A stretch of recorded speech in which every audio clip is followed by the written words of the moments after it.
अब यहां से एक बहुत प्यारी कथा प्रारंभ होती है। किनकी कथा? केवट भैया की कथा। केवट जी की कथा आप लोग जानते हैं, सुने हैं कभी? हाँ, हम तो सुनाएंगे ही, इसके पहले कभी सुनी है? मानस में बड़ा अद्भुत प्रसंग है केवट भैया का। आपसे कहूं, पिछली रात्रि जब निषाद जी ने सबको पहरे में लगाया था, तो ये केवट जी वहीं पहरा दे रहे थे जहां लक्ष्मण जी और निषाद जी बात कर रहे थे। और केवट जी ने पूरी बात सुन रखी थी। क्या? कि राम जी जीव नहीं है, ब्रह्म है। राम जी के चरणों में प्रेम करना ही असली परमार्थ है। जैसे ये बात केवट जी सुने, सवेरे सवेरे संत कहते हैं दौड़ कर गए निषाद राज गुह के पास। जाकर कहे, प्रभु एक वरदान आपसे लेने आया हूं। निषाद जी बोले, मांगो। केवट जी बोले कि मैं चाहता हूं राम जी मेरी नाव में बैठकर उस पार जाएं, तो आप पूरे नगर में डुगडुगी बजाइए कि आज गंगा के तट पर मुझे छोड़कर दूसरा कोई नाविक न खड़ा रहे। निषाद जी बोले, इसमें कौन सी बात, बजवा देता हूं। पूरे नगर में डुगडुगी बज गई कि गंगा किनारे कोई नाविक नहीं जाएगा आज केवट जी राम जी को पार करेंगे। केवट भैया गए, नाव पर बैठे, नाव को लेकर बीच नदी में जाके खड़े हो गए। क्यों? सोचे यदि किनारे रहूंगा, राम जी आकर बैठ गए पहले, अब फिर बोलेंगे कि ले चलो तो क्या करूंगा, इसलिए पहुंच से दूर रखो नाव को। नाव को दूर लेके गए, राम जी गंगा तट पर पहुंचे। और आप इस दृश्य का दर्शन करिए, जो भगवान पूरे संसार को देते हैं वो भगवान आज हाथ फैलाकर मांगने लगे। बाबा कहते हैं, मांगी नाव न केवट आना, मांगी नाव न केवट आना, कही तुम्हारा मरम मैं जाना, कही तुम्हारा मरम मैं जाना, चरण कमल रज कहु सब कही, चरण कमल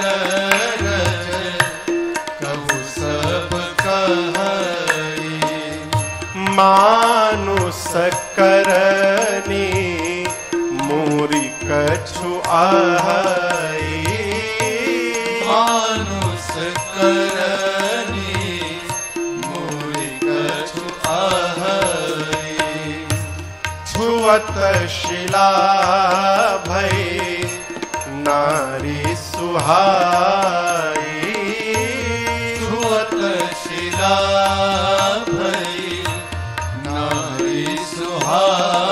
आप कहिए, पाहन तेना काठ कठिनाई, पाहन तेना काठ कठिनाई, तरनी मुनि घरनी होई जाई, तरनी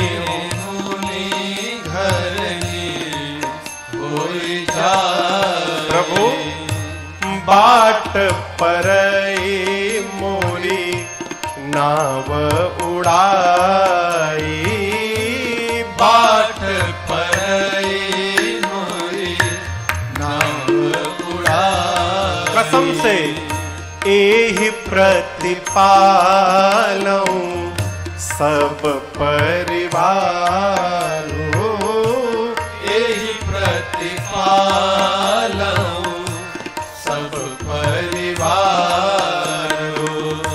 नहीं जानऊं कछु और कबारो, नहीं जानऊं कछु और कबारो, जो प्रभु पा पार अवश्य का चाहूं जो प्रभु पार अवश्य का चाहूं मोहि पद पदुम पखारन कहु मोहि पद पदुम पखारन कहु मोहि पद पदुम पखारन कहु। केवट जी से भगवान ने केवल इतना कहा कि केवट जी नाव ले आइए। केवट जी बोले नहीं लाऊंगा। आप मना कर देंगे भगवान को? लेकिन 2 दिन पहले आपसे निवेदन किया मैंने, केवट जी इसलिए मना कर रहे हैं कि केवट जी को भगवान से कुछ लेना ही नहीं है। भय वहां रहता है मन में जहां कुछ सामने वाले से चाह की कल्पना होती है। यदि मैं इनकी बात नहीं मानूंगा तो मेरा काम कैसे होगा, इसलिए आदमी डरता है। केवट जी को कुछ लेना ही नहीं है, मना कर दिया नहीं लाऊंगा। और केवल मना ही नहीं किया, ऊपर से कहते हैं कि मैं आपके मर्म को जान गया हूं। अरे भगवान के मर्म को जान गए? जिन भगवान के मर्म को साथ में जन्म लिए लक्ष्मण जी नहीं जान पाए। लक्ष्मण हूं यह मर्म न जाना। जिन भगवान के मर्म को ब्रह्मा विष्णु महेश नहीं जान पाए। गुरुदेव भगवान वाल्मीकि जी कहते हैं राम जी से कि राम जी जग पे खन तुम देख निहारे, विधि हरि शंभु तीनों को राम जी आप नचाव निहारे। और जिन ब्रह्मा विष्णु महेश को राम जी आप नचाते हैं, तेऊ न जाने मर्म तुम्हारा। वाल्मीकि जी कहते हैं कि ब्रह्मा जी विष्णु जी और शंकर जी भी राम जी आपके मर्म को जानते नहीं हैं। और उन्हीं भगवान से ये केवट जी क्या बोले, कहे तुम्हारा मर्म मैं जाना। मैं आपके मर्म को जान गया। लक्ष्मण जी सुने तो हिल गए, कहे भैया बचपन से आपके साथ मैं लगा हूं, आज तक आपका मर्म मैं नहीं जान पाया। ये केवट जी बोल रहे मर्म जान गया हूं। राम जी बोले पूछो पूछो कौन सा मर्म जान गए। लक्ष्मण जी ने पूछा कौन सा मर्म जान गए आप? केवट जी बोले यही जान गया हूं कि राम जी यहां क्यों आए हैं। लक्ष्मण भैया बोले इसमें जानने वाली कौन सी बात है? गंगा के किनारे खड़े हैं, नाव मांग रहे हैं, तो सीधी सीधी सी बात है, राम जी गंगा जी को पार करना चाहते हैं, इसमें कौन सी जानने वाली बात है? केवट जी बोले वही तो बात है जो आप नहीं जान पाए वो मैं जान गया हूं। लक्ष्मण जी बोले भाई साहब तनी मुझे भी जन्मा दीजिए, आप क्या जान गए हैं? केवट जी बोले राम जी गंगा पार करने नहीं आए हैं। ये वही राम जी हैं जिन्होंने 3 पग के भीतर 3 लोग 14 भुवन नाप दिया था। बलि को बांधने के लिए भगवान त्रिविक्रम रूप धारण किए। बलि से वामन भगवान ने 3 पग भूमि मांगी। कथा जानते हैं ना आप लोग? 3 पग भूमि मांगी। शुक्राचार्य मना करते रहे, देना मत, छलिया है, विष्णु है, देना मत, धोखा करने आया है। बलि ने कहा गुरुजी जीवन भर आप सिखाते रहे दान करो दान करो, आज जब मेरे से स्वयं भगवान दान मांगने आए हैं तो आप मना करते हो दान मत करो। मैं दूंगा। मेरे से अधिक सौभाग्यशाली कौन होगा? आज भगवान मेरे से मांगने आ गए, मैं अवश्य दान दूंगा। बोला दिया 3 पग भूमि। भगवान बोले ऐसे नहीं मानूंगा, संकल्प करो। तब बोले जल दीजिए, अभी संकल्प करता हूं।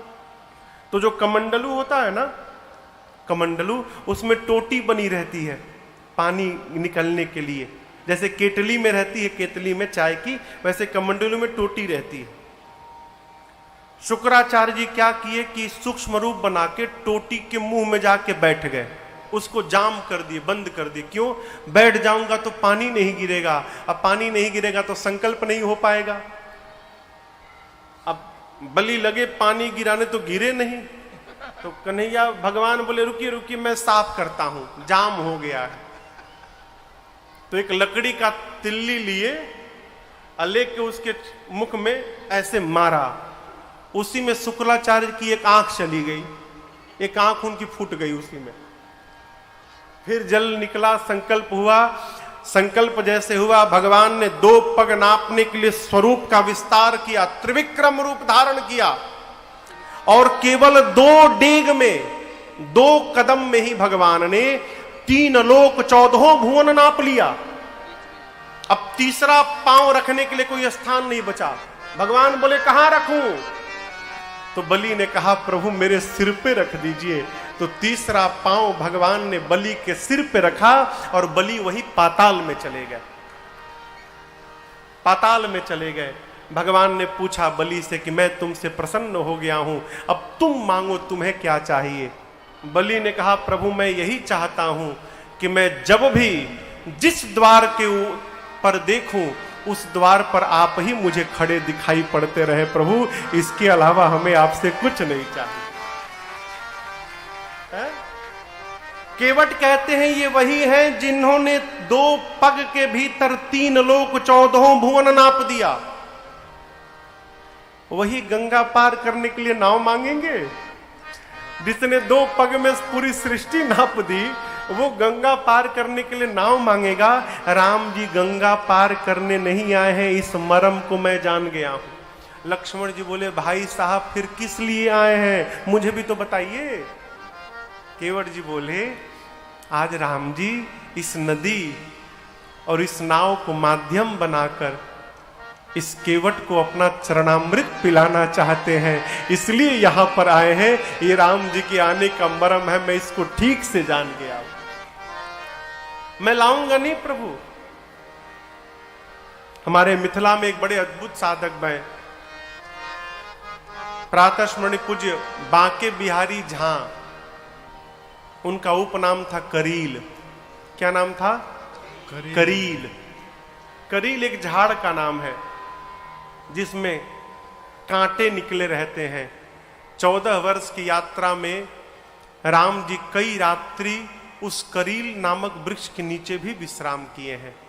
तो बांके बिहारी जी कहते प्रभु मैं गुलाब नहीं हूं, मैं तो करील हूं, इस अभागे ने आपको चुभन देकर कष्ट ही पहुंचाया है, मैं किसी लायक नहीं हूं प्रभु। उन्होंने अपना नाम करील रखा। बड़े अद्भुत साधक है, अब नहीं है। उनकी एक रचना है,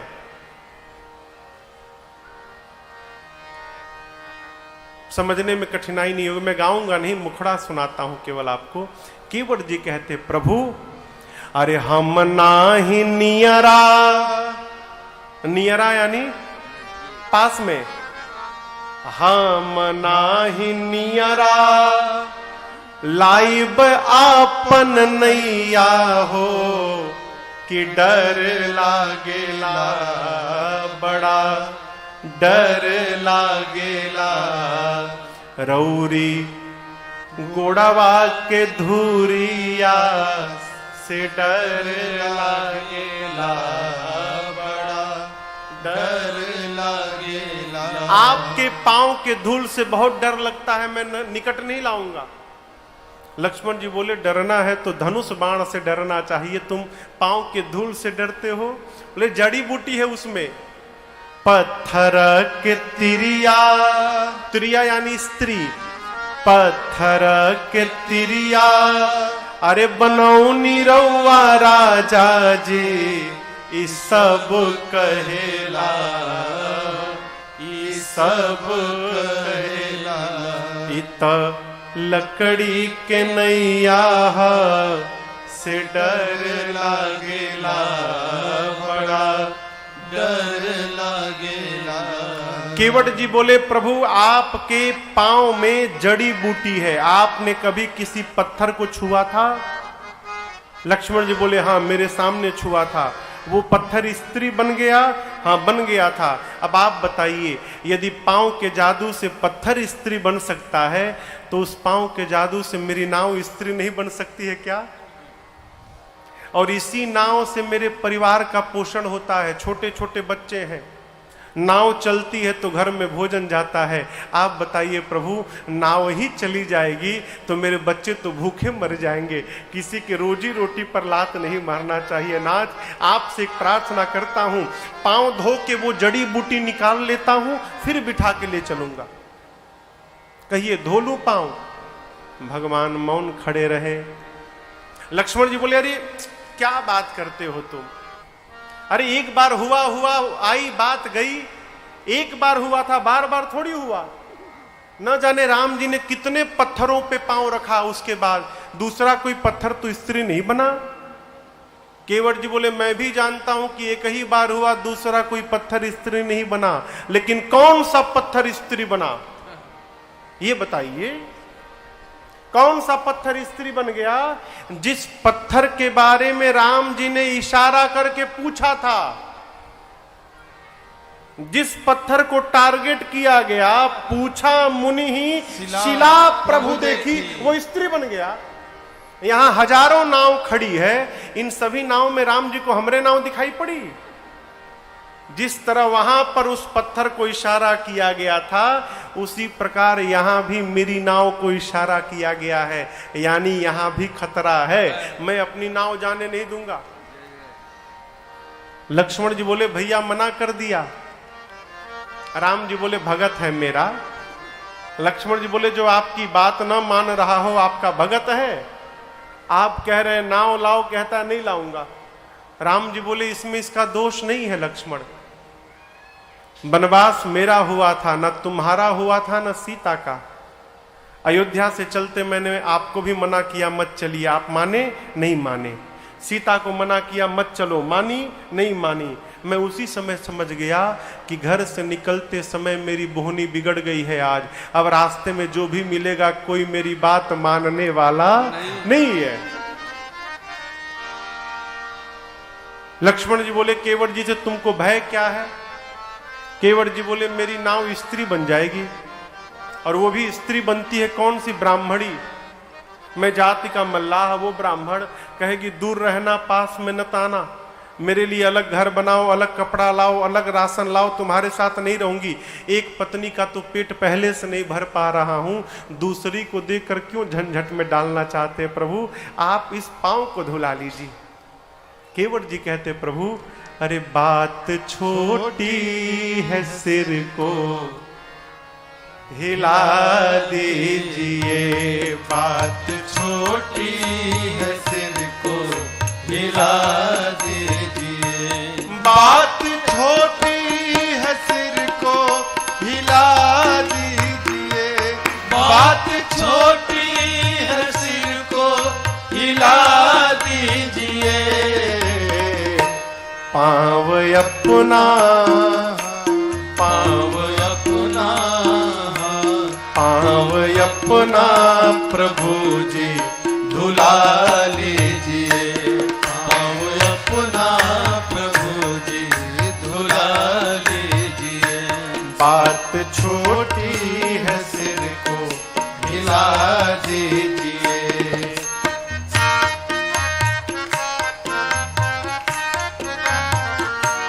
हम हैं अनपढ़े, कोई भूल हो ही गई। हम हैं अनपढ़, कोई भूल हो ही गई। हम हैं अनपढ़, कोई भूल हो ही गई। हम हैं अनपढ़, कोई भूल हो ही गई। आप मालिक हैं, आप मालिक है, हाँ आप मालिक है, सब कुछ भुला दीजिए। आप मालिक है, सब कुछ भुला दीजिए। बात छोटी है, सिर को हिला दीजिए।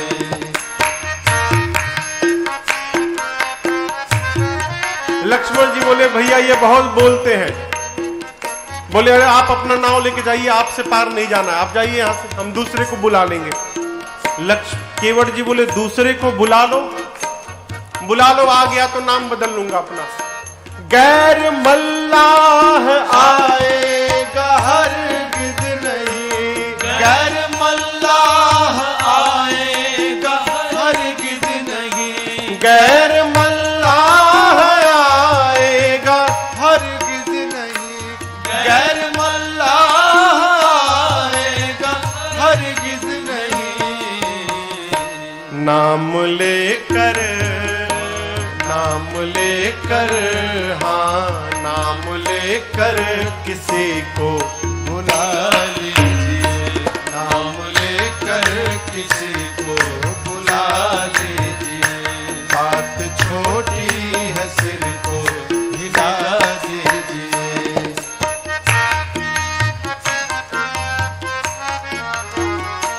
चाहत दोनों की है देर किस बात की, चाहत दोनों की है देर किस बात की, चाह दोनों की है देर किस बात की, चाह दोनों की है देर किस बात की। शीघ्र ही कुछ, हाँ शीघ्र ही कुछ ना कुछ फैसला लीजिए, शीघ्र ही कुछ न कुछ फैसला कीजिए। बात छोटी है सिर को हिला दीजिए, बात छोटी है सिर को हिला दीजिए।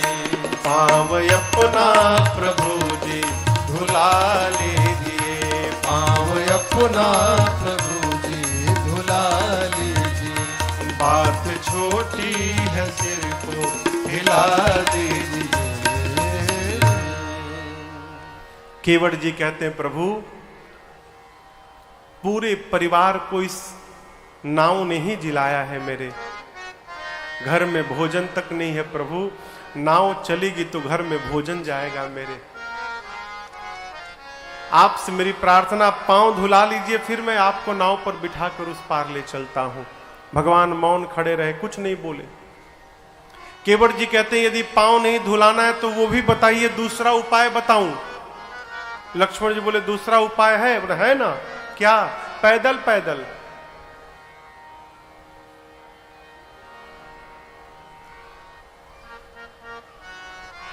पांव धोने की आवश्यकता ही नहीं पड़ेगी, यही घाट तक थोड़ी के दूर है कटिलाओं जल था दिखाई हुजूर। इसी घाट से थोड़ी दूर आगे चलिए, वहां केवल कमर भर पानी है।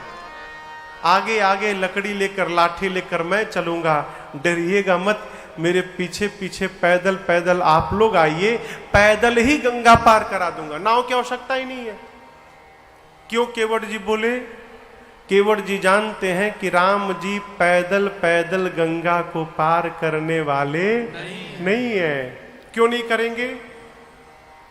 गंगा जी भगवान के पांव से निकली हैं, इसलिए गंगा जी भगवान की बेटी हो गई।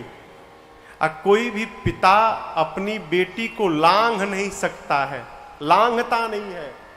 तो केवट जी जानते हैं कि राम जी गंगा जी को पैदल पार करने वाले तो है नहीं, तो उपाय वही बताओ जो राम जी न करे।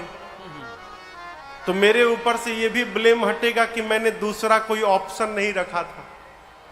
भाई मैंने तो कहा था कि पैदल पैदल पार करा दूंगा, अब आप ही नहीं मान रहे तो हम क्या करेंगे।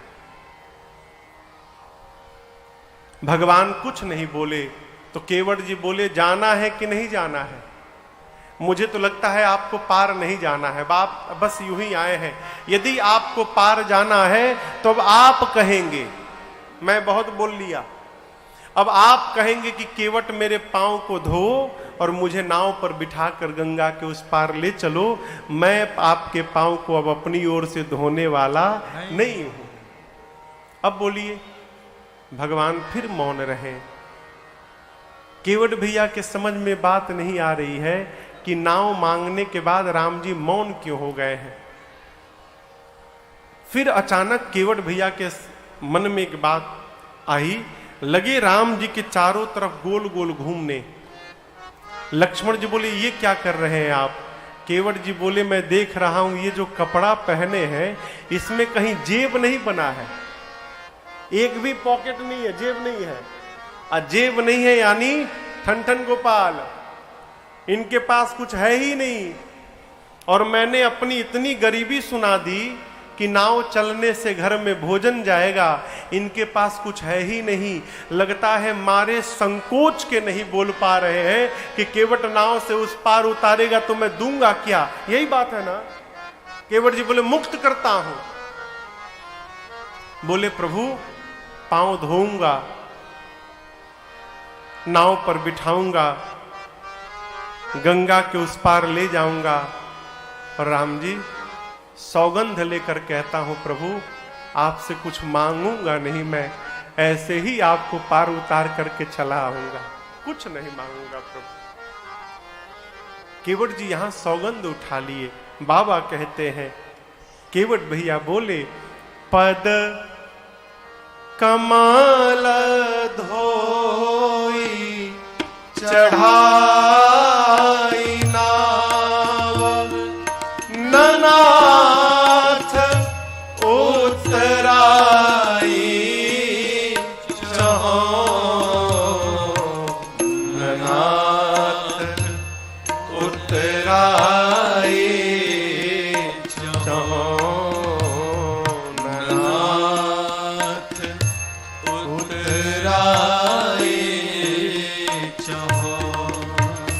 मोहि राम राउर आन दशरथ